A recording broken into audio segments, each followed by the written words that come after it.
So, we were discussing frames of references that we normally use at the surface of the earth, like our laboratory and so on. So, we place our origin on the surface and then put up x, y, z axis. Now, this axis system rotates with respect to this NS line, which is the north pole south pole line about which this earth is rotating.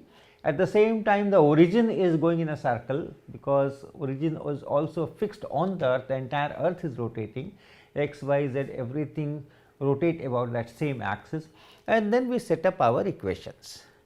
And we found finally that we have this equation, mass times acceleration as measured from our frame, is any applied force which is there, which we can write again the gravitational force mg and other forces, because most of the time with that we will be working with this force alone. And then you have this m omega square capital R radius of the earth sin lambda. Lambda is the co-latitude.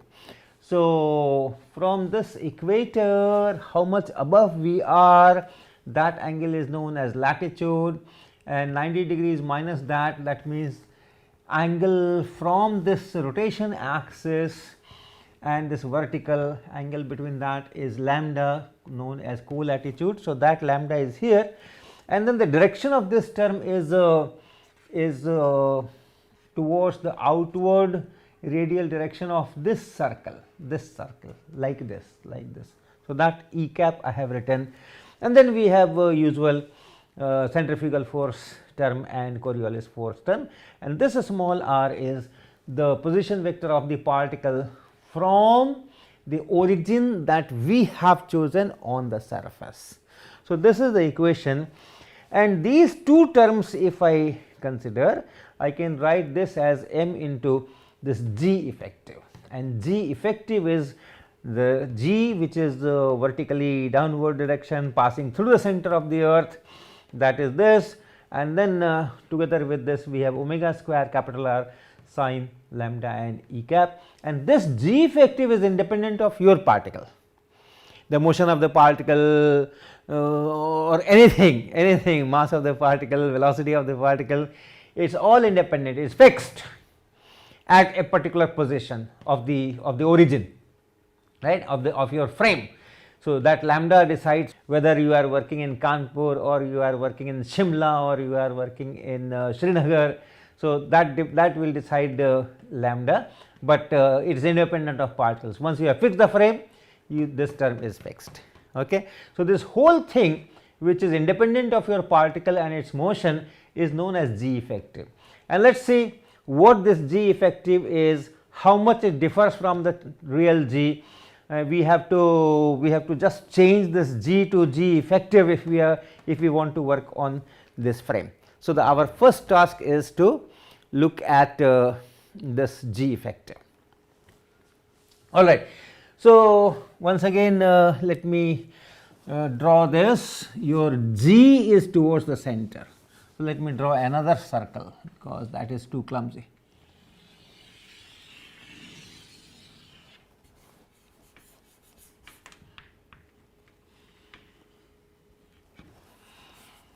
Okay, and suppose I am here. This is the center of the earth, this is that rotation axis N and S. Okay, and then this point is going, this earth is going this way. So, this point is also going in that circle, and then this is the direction in which I have to write that omega square capital R and sin lambda. This angle is lambda, and this is a right angle. This is a right angle triangle, and this is lambda. So, if you see how much is this omega square R and then sin lambda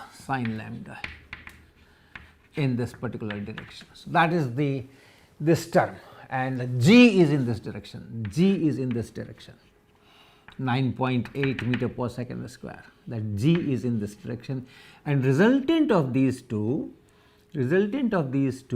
will be the direction, and it will give me the direction and magnitude of this g effective. So, this is our g effective. Okay.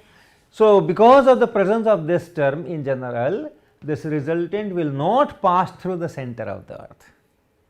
This resultant will not pass through the center of the earth, and for us this is our vertical direction. This is the true vertical, this is the true vertical, this is vertically downward and this is vertically upward, this is vertically upward. But for us, we will only have access to this direction. This is our vertical, our vertically upward direction.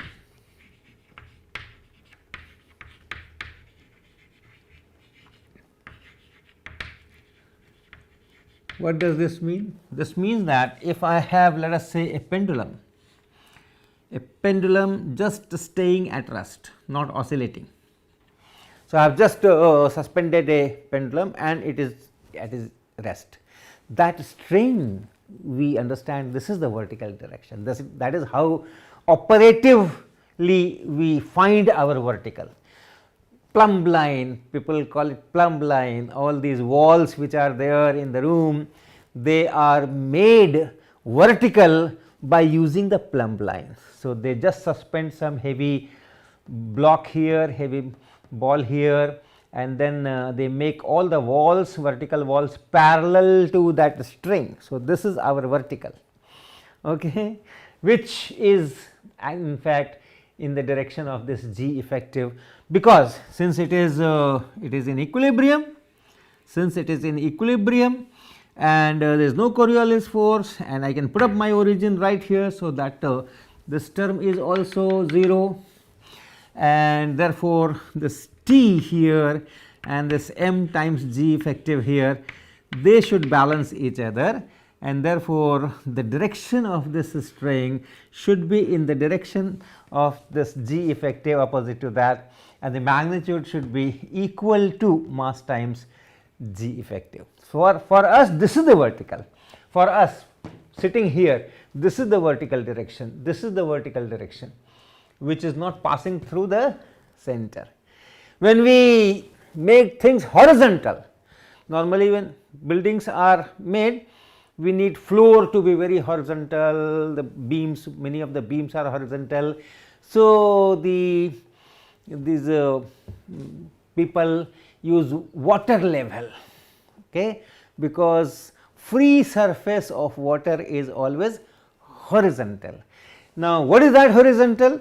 That is perpendicular to this g effective, that is perpendicular to this g effective. In the on the globe, what is the horizontal?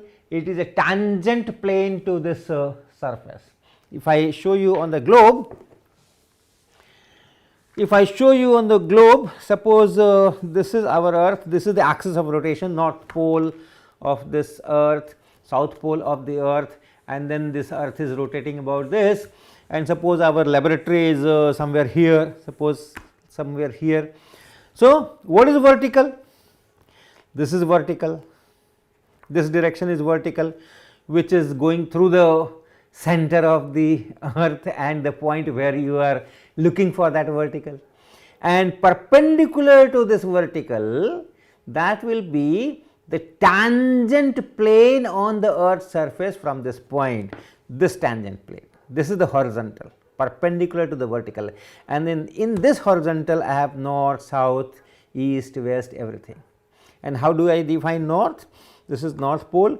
So, if I am here, then you look for that shortest curve from that point to this north in this direction, the tangent in this direction, this is north, all right, this is north, and then perpendicular to that on the right side, this is east, and opposite to that is west, and then opposite to north is south.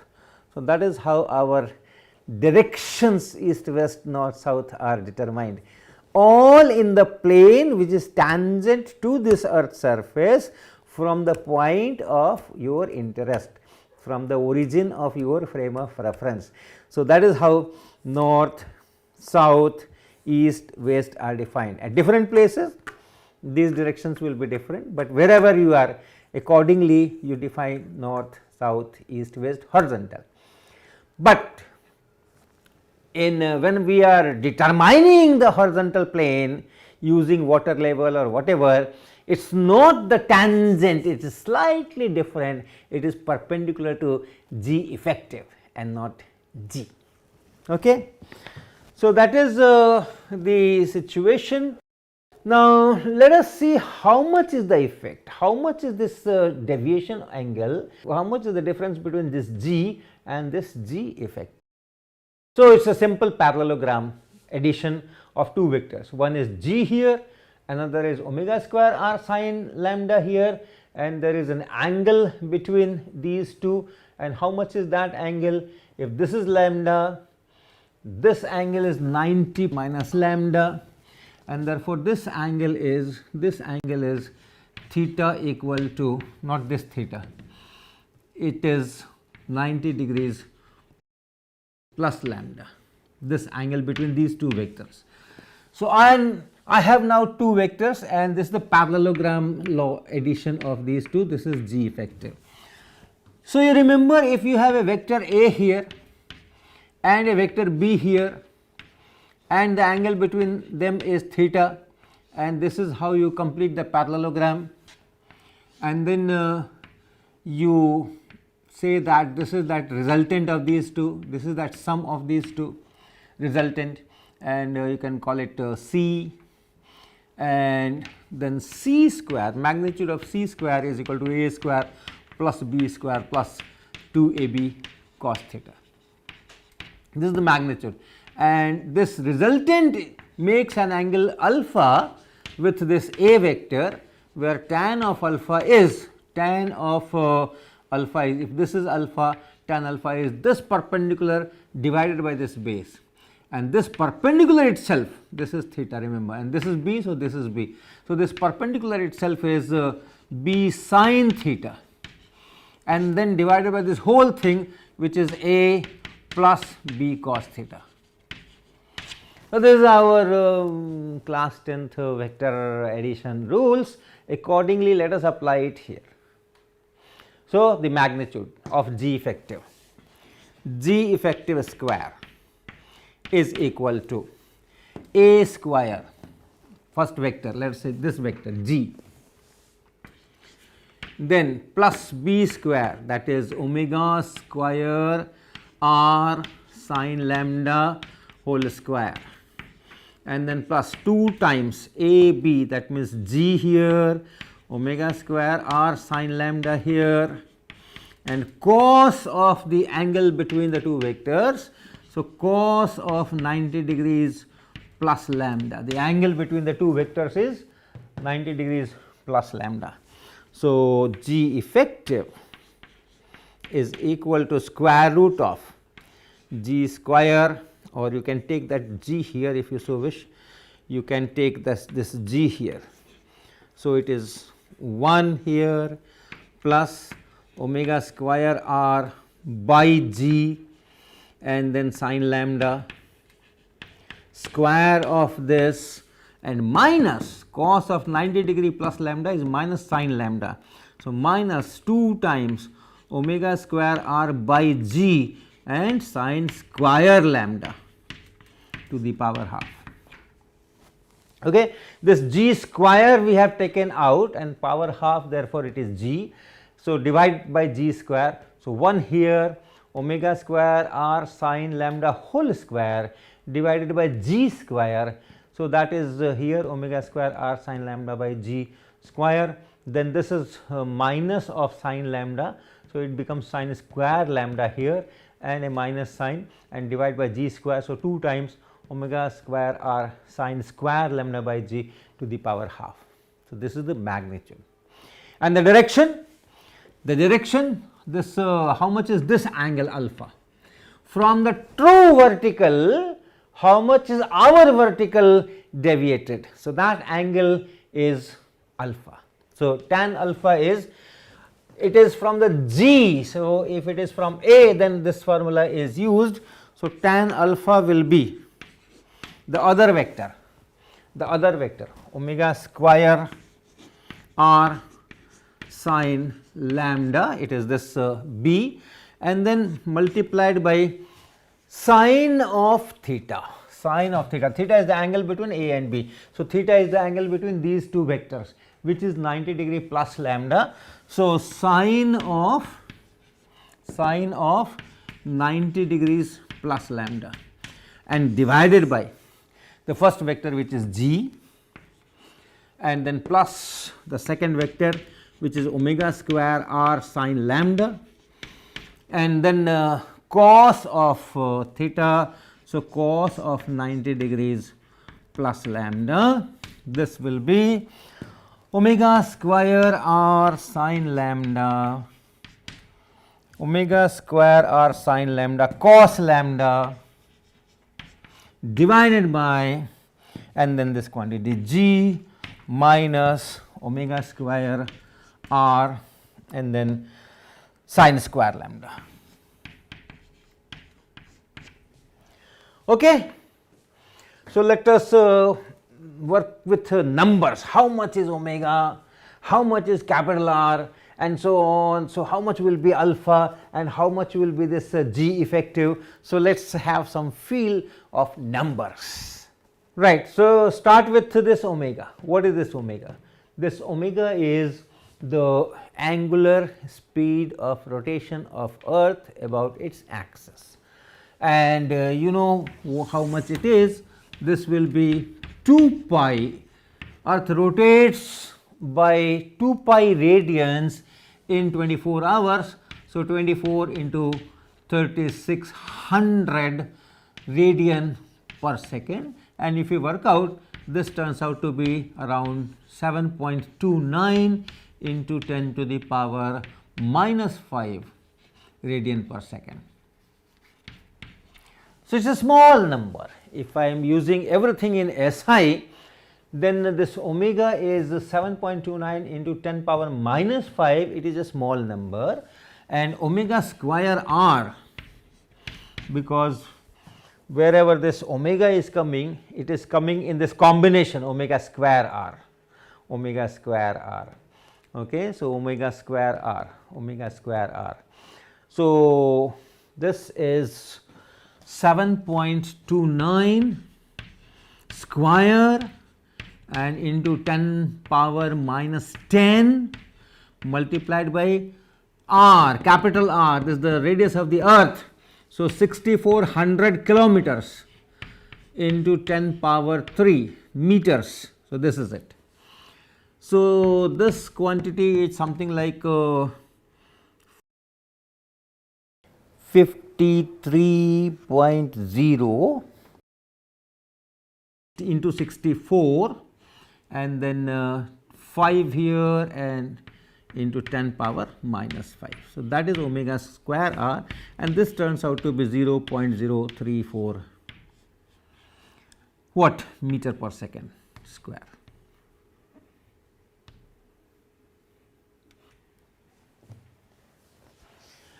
Okay, so this is omega square r. If you compare with G, this omega square r by G is this divided by 10, G is 10, around 10. So, this will be 0.0034. So, in 10 meter per second square, the correction is of the order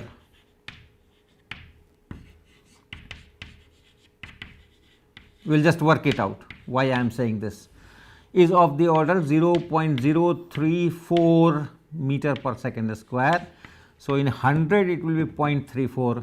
So, it is 0.34%. If you compare omega square r and G, then this omega square r is about 0.34% of of g. Now, let us first look at the direction. Let us first look at the direction. How much is our vertical deviated from the true vertical? So, this is here omega square r, and then sin lambda cos lambda g minus this. You can divide by g in numerator and denominator, and you can write this as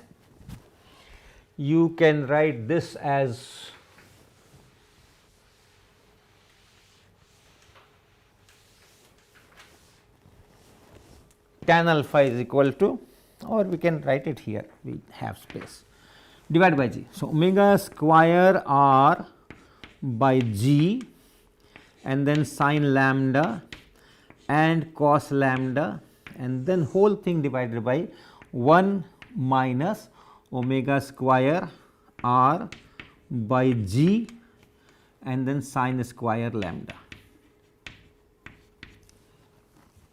Now, see what happens to this if I make lambda equal to 0.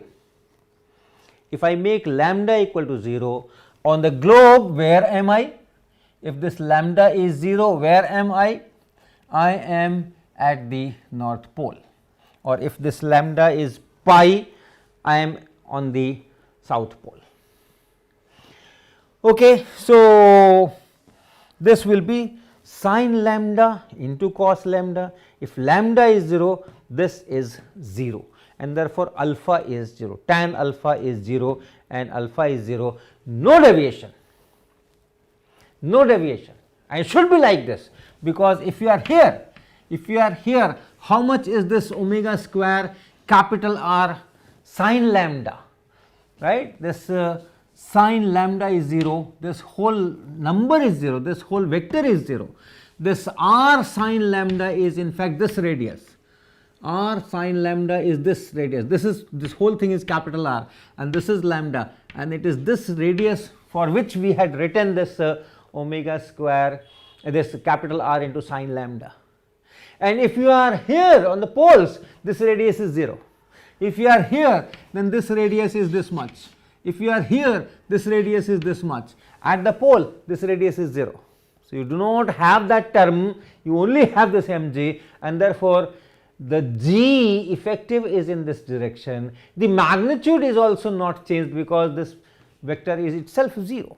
So, at the poles, you have no deviation in this vertical, and also the magnitude of g effective is same as g.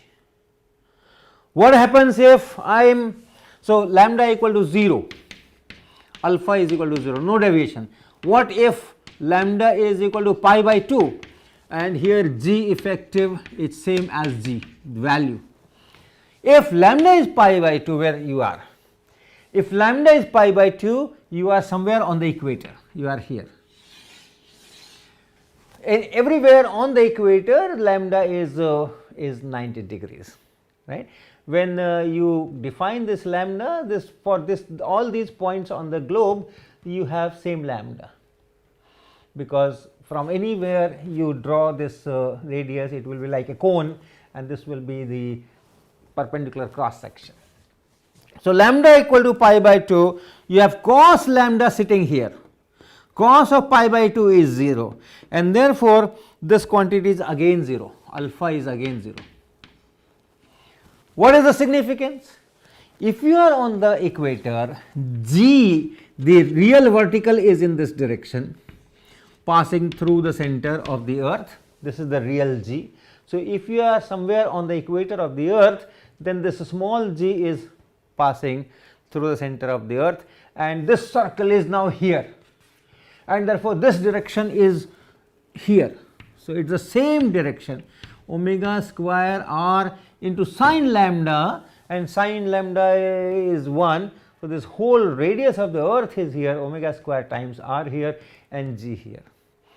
They are on the same line in opposite directions, and therefore, the resultant is also in the same line, and the resultant magnitude is g minus omega square r, and omega square r, you know how much it is this. So, g effective G effective is G and minus omega square r. So, this is around 10 and this is 0.034 meter per second square. The effective G is slightly less than the actual G at the equator. Okay. So, magnitude wise here it is G effective is equal to G and here it is somewhat less than G, whether it gradually decreases or there are some maxima and minima in between, that we can see from this expression that we will do. But first lambda, first this alpha, the deviation angle.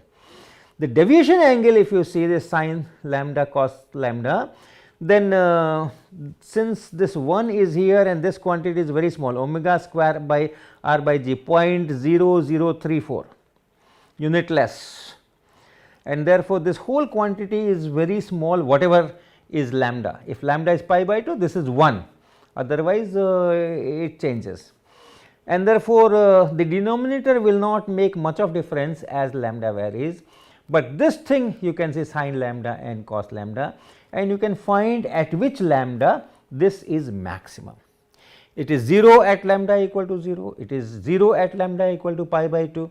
So, in between at some place it will have a maximum value and that will be 45 degrees, very close to 45 degrees, very close to because of this term, but this is very small. So, it will be quite close to 45 degrees and therefore, at 45 degrees you have maximum alpha. So, our vertical and the true vertical, that deviation we are talking of. So, maximum alpha will be omega square r by g into sine 45 and then cos 45, which is 1 by root 2 into 1 by root 2. So, that will be omega square r by 2 g, which is 0.0034 divided by 2, that is 0.0017, very small number, and this is tan alpha. Since it is very small number, alpha is almost same as tan alpha you can write, and therefore, this is 0.0017 radian. So, how many degrees? 1 radian is 57 degrees roughly. 1 radian is 57 degrees, 3.14 radian is 180 degrees. From there you can calculate how much is 1 radian. So, it is around 57 degrees. So, multiplied by 57 and that number will be something like 0.1 degree. So, this is the maximum deviation, okay, 0.1 degree, 1/10 of a degree. So, that is the maximum deviation which occurs where you have lambda equal to 45, almost 45 degrees. So, it is not a great difference that we are not using the true vertical or so, but nevertheless, whatever we are using, that we are using G effective, we are using the vertical, which is our vertical is along G effective and not along G. Although the deviation is very small, maximum deviation is only 0.1 degree, and similarly the value of G, that also changes from pole to equator, and that also you can see from here. Here we have omega square r by g, which is a small quantity, remember this is 0.0034 square of that. Here it is at small quantity and here it is square of that. So, this is not going to make any effect, any significant effect, and then as your lambda is increasing, gradually this quantity will increase and gradually this quantity will decrease. So, G effective will continuously decrease from G to this value G minus omega square r, and remember omega square r is only this 0.034 meter per second square. So, it gradually decreases and it reaches here. So, we will stop here, and with this these numbers in mind, we will just take that as a vertical, that G effective as G in direction and magnitude, and then we will use our equations to find the path of the particle if I release it from here and it is dropped. I know what happens to the plumb line. I know what happens to my pendulum if I am not oscillating, that just stays in the direction of that our vertical, that G effective direction. Okay. But if I drop it, whether it goes along that vertical, our vertical, or even with respect to our vertical, there are some deviations because of these pseudo forces, that we will see in the next lecture.